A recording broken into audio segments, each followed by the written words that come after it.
Hello guys, welcome back to my YouTube channel. My name is Miss Martini.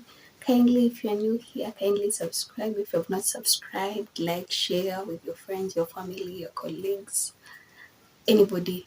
Yeah, this is our safe space where we talk all about mental and emotional well-being. So welcome on board. If you're new, welcome. We love visitors. Yeah, and kindly subscribe. Uh-huh. So guys, I'm really sorry for the previous video iko na sauti, so poleni sana. Uh, yeah, poleni sana. I hope mnaweza nisikia vizuri.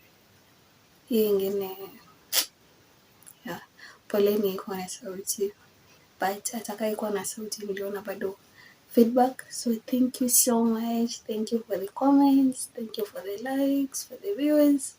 Yeah, thank you.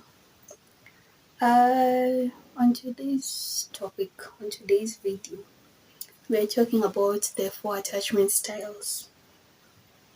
Yeah. So, have you ever wondered, like, why do you date people who they're like, it's like you're dating one person but in different bodies? Like, una date mtu but ukiangalia characters zake na za your ex na your ex and ex and ex zinaenda kufanana. So, kuna explanation for that. And si wewe ndo uko na shida. Shida ni your attachment style. It dictates a lot on who you're going to date.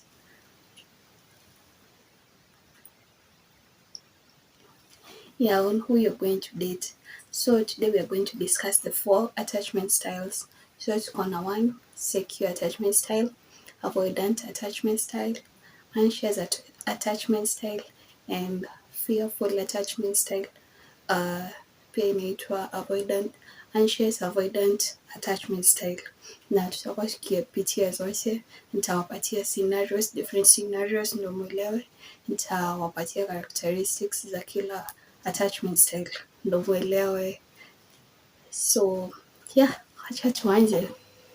So our attachment styles mostly huwa zina develop from our childhood na vile tumegrow, vile interact with our parents, with our guardians, na kenye tumego through in life mpaka kwenye umefika, kwenye ulipitia as a teenager, as an young adult, as an adult.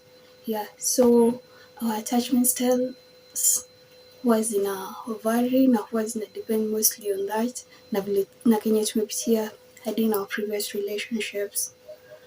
And one thing I'll say about attachment styles is okay. Tell me what you discuss now. Upate you fall in a certain category. Like usiji identify sana na your category because you can change. You can change from an avoidant to an anxious attachment style, or to a secure attachment style, or from a secure attachment style to an avoidant attachment style, depending on it, vitu zenye umepitia. So don't identify sana na the attachment styles zenye nitawaambia.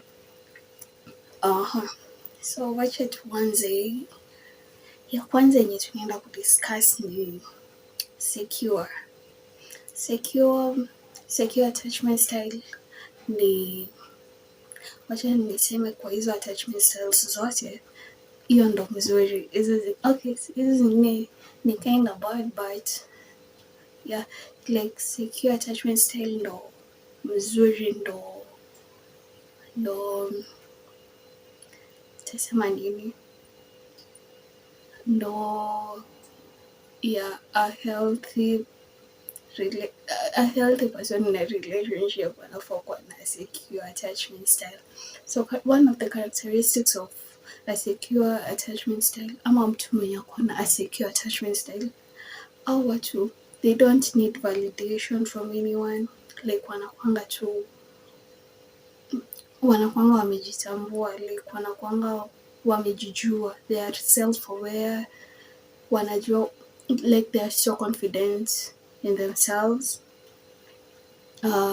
Au watu ni like they have a positive view of themselves and they have a positive view of life in general and other people.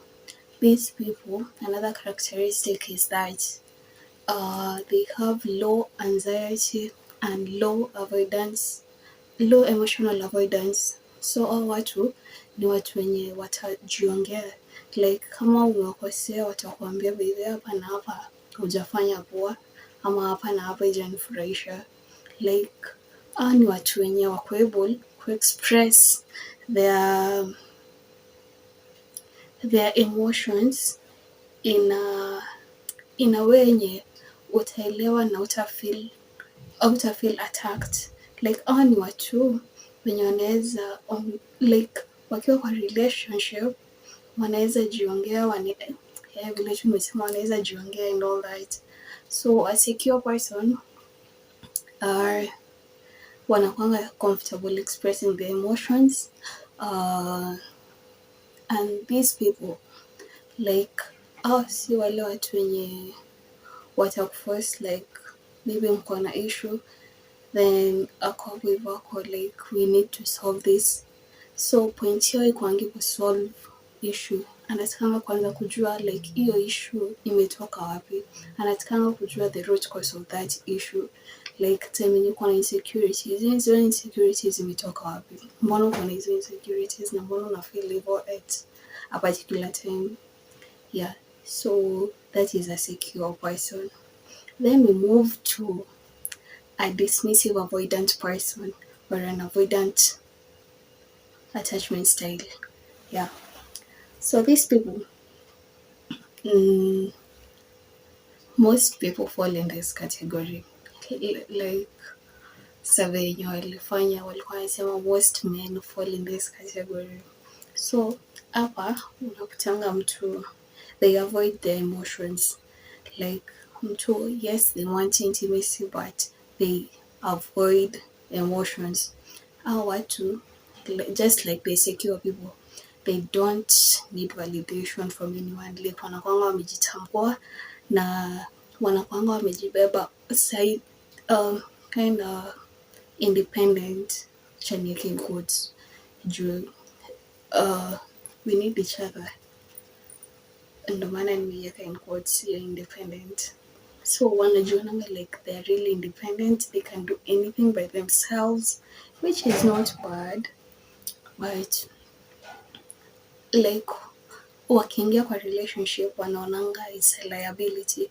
Like hata wakiingia kwa relationship wao wanashindwa ku give their all, juu wanakuanga zile za huyu mtu atakuja ani hurt ama something like that. Time yenye wanaanza ku get attached kwa hii relationship wanaanzanga ku pull away. Time yenye wameanza ku catch feelings for this other person wanaanza ku pull away, like hawatakangi kuwa kind of vulnerable. And kama unataka kujua wewe ni an avoidant person, one, time yenye kuna issue you kind of like mnaachanga issues unresolved. Like time maybe uko na an argument with your partner, utakuwa zile za I need space, then you take that space, uende you cool off, then the following day ama the next time una meet hautaki ku address hiyo issue yenye mlikuanga nayo, unataka move on to another thing. So you tend to sweep things under the rug. You don't solve your issues. Mnachanga issues zikiwa unresolved. Na an avoidant person pia, they have low anxiety in the relationship and they have high avoidance of emotion. High emotional avoidance. Yeah. And they have a positive view of themselves. Ndo maana nilikuwa nawaambia they are independent. They perceive themselves as independent. They have a negative view on others. Like wanaonanga others, watu wao wengine wanakuja tu kuni hurt. Like hakuna kitu yenye wanaweza niambia. Like I just have to depend on myself, I only have myself in this world. Like ni watu wenye hawatakangi kudepend on anyone else but themselves.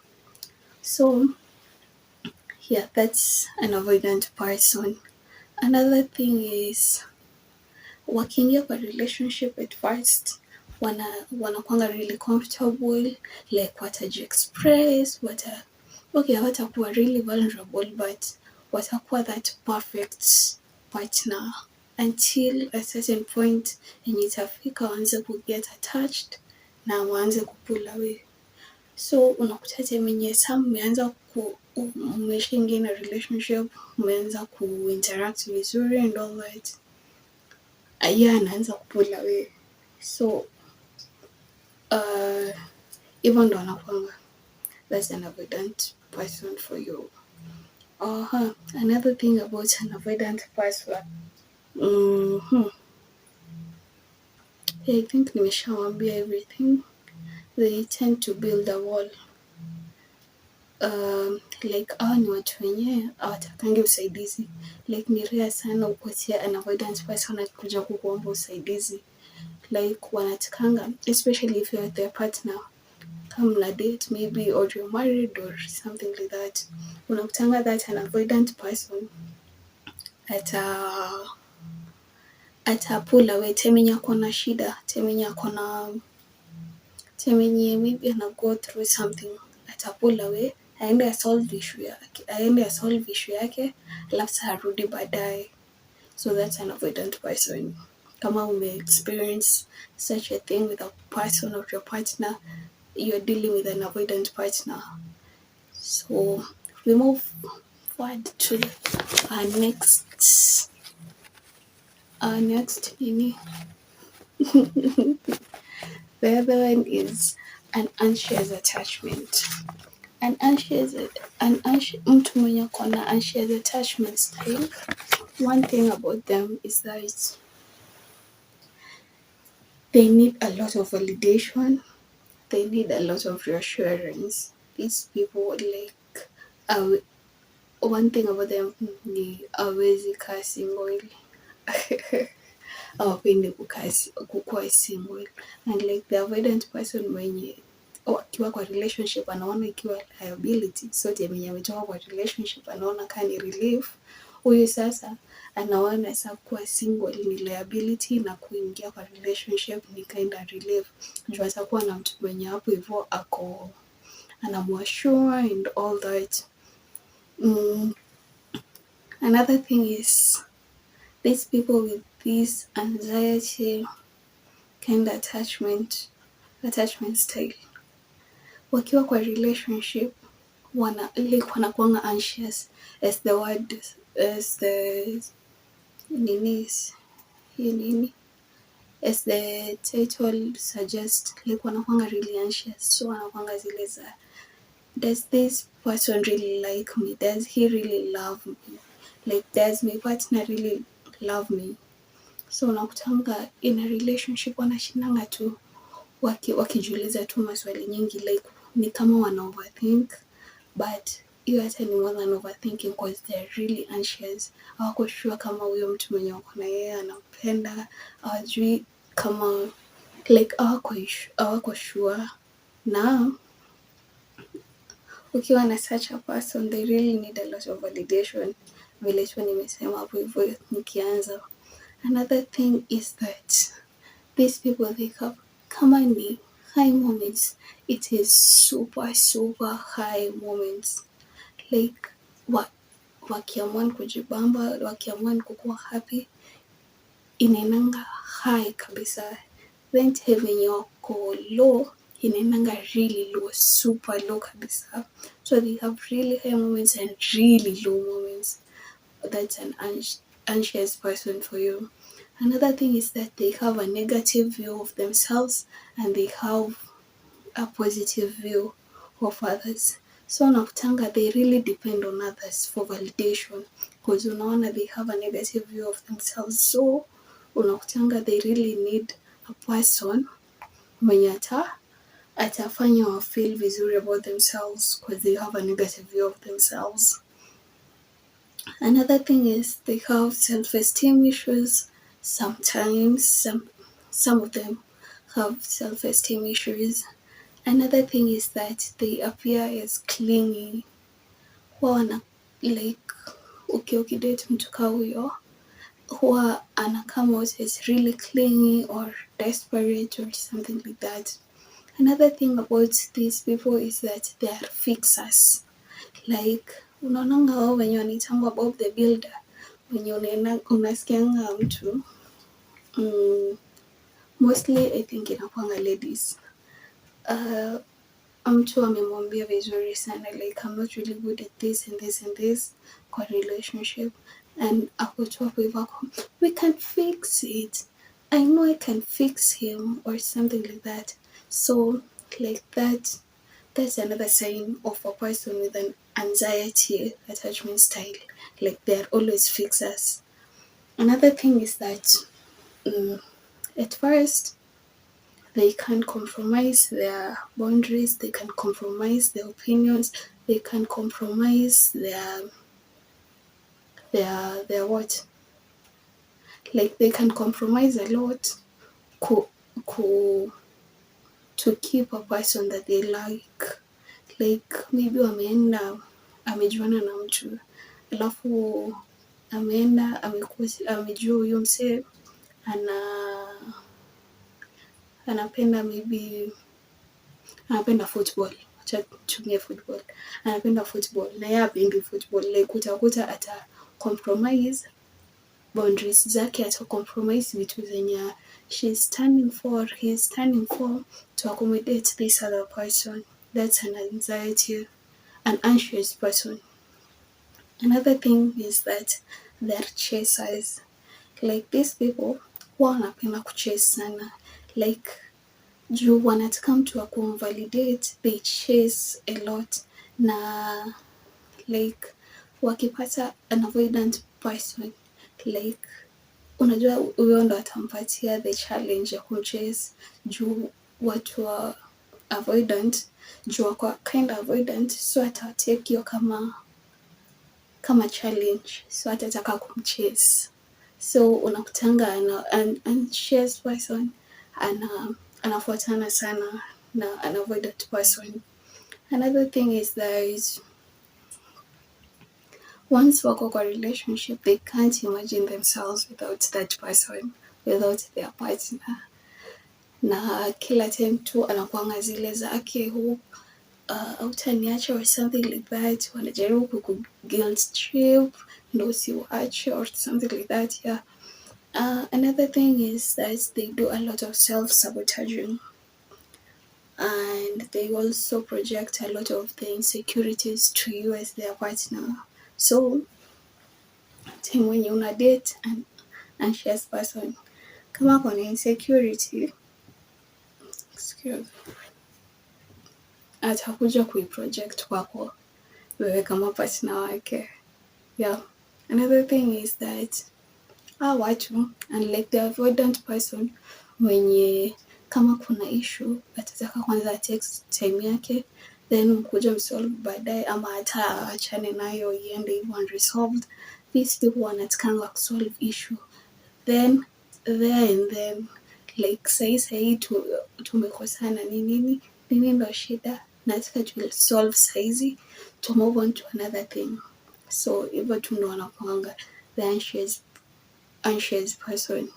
Another thing is that huwa wanafeel wako more invested kwa relationship than the other person. Yeah, huwa wanafeel like they are really invested in the relationship compared to the other person.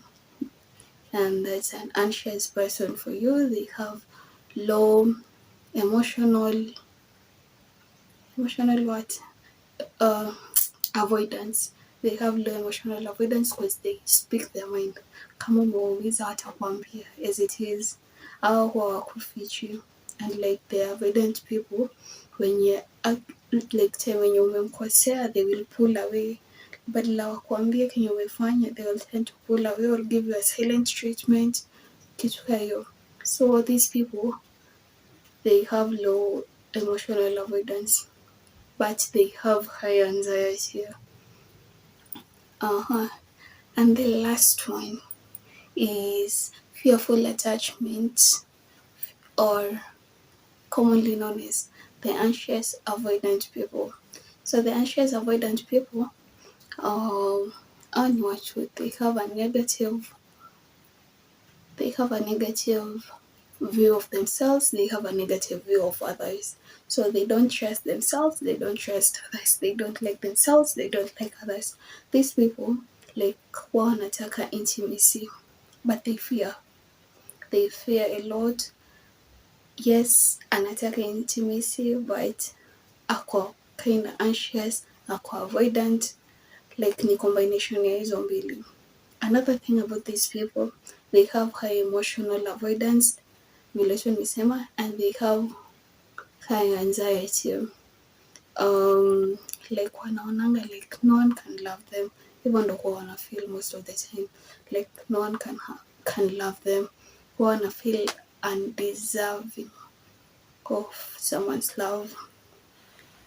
And another thing, okay, I'll give you a scenario of fear, ndo mwelewa about a fearful, an anxious avoidant person or a fearful attachment person. So they meet a person, wameshaanza kuongea nini nini, ameanza catch feelings for this person, na the other person ako see, we can do this, like tunaweza ingia kwa relationship or something like that, and wako zile za hapana, then wa pull away. Wakisha pull away, watatake time wafikirie, waone by I really like this person. So after wamesha pull away, watarudi. Wakisharudi watakuwa zile za nimeona fault yangu or something like that, na tuseme waingie kwa relationship. But this whole time wakiwa kwa hiyo relationship, atakuanga really anxious, atakuanga zile za does this person really love me, does this person really values me or something like that. Like wanakuanga really anxious, wanakuanga zile za najesa mtu mwingine akikuja amchukue au aende aone a better person huko nje kuniliko. So hiyo ni a scenario of an anxious avoidant person. I hope you umeelewa. So for dating, research inasema that like an avoidant person, the best person to date is a secure person, definitely. An anxious person, the best person to date is a secure person. So one thing I'll say is that one of the most frustrating relationship you could ever be in, dating an anxious person and you're an avoidant person, because they'll come out as clingy.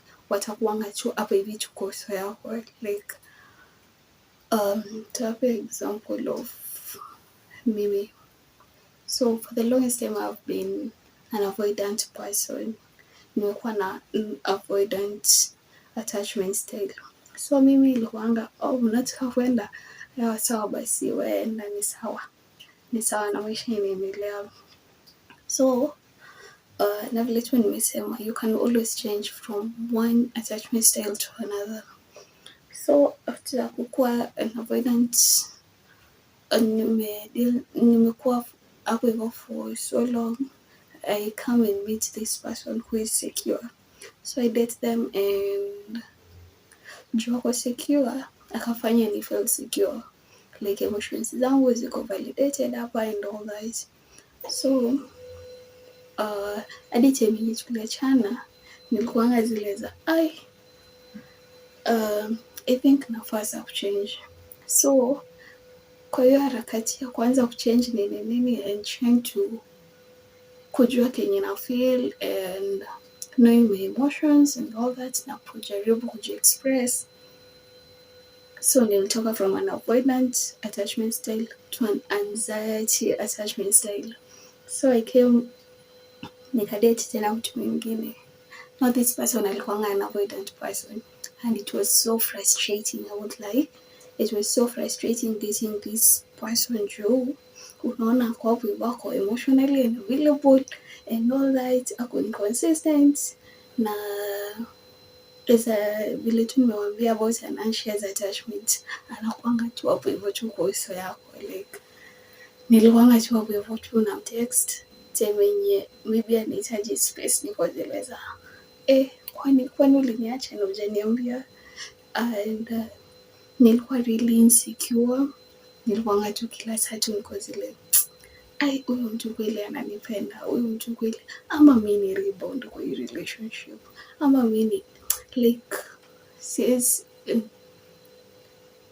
haikuwa poa, haikuwa mzuri.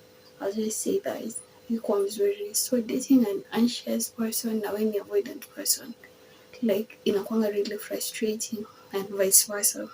Niko sure pia pande yake tu kwenye tu ako tu zile za huyo msichana alikuwa so clingy, cause an anxious person to an avoidant person, hata kama is clingy, hata kama is desperate, hata kama is like mtu mwenye ako tu hapo hivyo kwa space yako, na an avoidant person kwa an anxious person, hata kama is emotionally unavailable, inconsistent, hata kama is ni kama ajali, ni kama like ayuko huko. So ningependa sana munipe feedback ya hii video. Naweza fanya part 2 kwa pia more illustrations za these attachment styles that is come with the mind. So yeah, tupatane hapo hivyo comment section, muniambie, mnipe feedback, alafu sana tujue kama tutafanya part 2 or yeah, tutajua tu vile tutafanya. Na pia kama wewe umejipata kwa an anxious ama a fearful attachment style ama an avoidant attachment style, kuna ule za solution. So pia mnaweza nipata hapo kwa comment section, mniambie kama tufanye how to heal those attachment styles ama tuache. Hiyo ni ya watu wenye wanaweza taka kujiimprove. Maybe umejikuta uko kwa the anxious attachment style ama the avoidant one, na unataka kuheal, unataka kuimprove, kuwa secure, uingie kwa a secure attachment style. So I'll really appreciate tukipatana kwa comment section, mniambie kama tuifanye. Yeah, so again, just subscribe please, and then turn on your notification. Huwa na post videos kila Tuesday, so kila Tuesday kwa ukiangalia, but ni easy ukiturn on notification yako, at least itakuwa notify kila time nikia upload. So yeah, that's it for today guys. Thank you again for your time. Churros, bye. And then subscribe, share. Yeah, bye. Churros.